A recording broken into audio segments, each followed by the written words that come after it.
السلام عليكم. دايرين لاباس؟ بخير ان شاء الله تكونوا بخير. غنشارك معكم حوت بونيتو معمر بالشعريه. عندي حوت،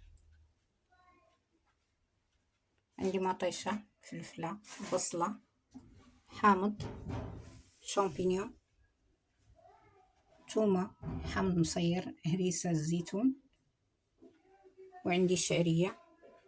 حطيتها في الماء غليان وحيدتها، ما خصهاش طيب، عاد تحط في الماء غليان وتحيد. العطريه عندي خرقوم، سكينجبير، سودانيه، كزبر كارم، والثومه بالاعشاب. اول حاجه كندير البصله تشحر، نديرها مع شويه الزيت، شويه الزبده، نخليها تشحر وغنمشي نتبل الحوت. الحوته حليناها من الظهر باش غادي نتبلها. حيت لها السنسول، وعندي هنا الحامض والثومه والهريسه هي باش غنتبلها. صافي تبلتها، شحرات البصله، نزيد عليها الشامبينيون،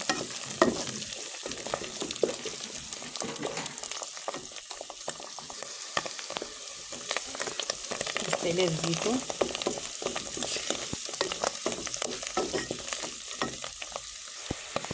دابا غنحط العطريه،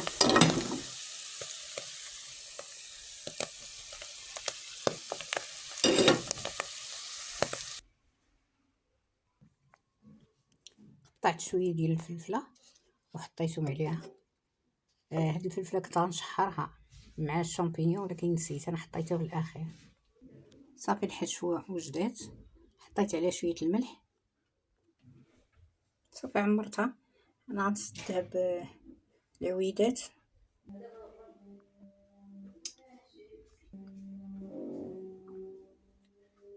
حطيت البصله في الصينيه، قطعتها دوائر، نصف دوائر، قطعت مطيشه حتى هي حطيتها عليها، وحطيت الفلفله.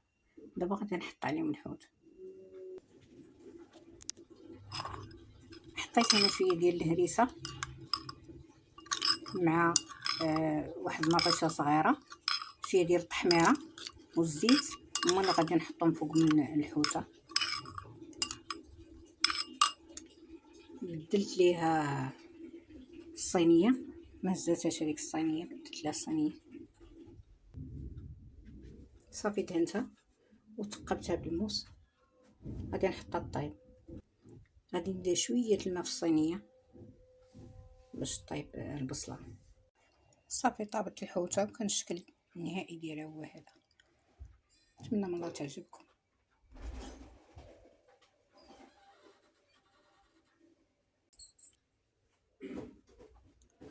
هذا الشكل النهائي ديال الحوته ملي قطعناها. نتمنى من الله تعجبكم. صحه وراحه.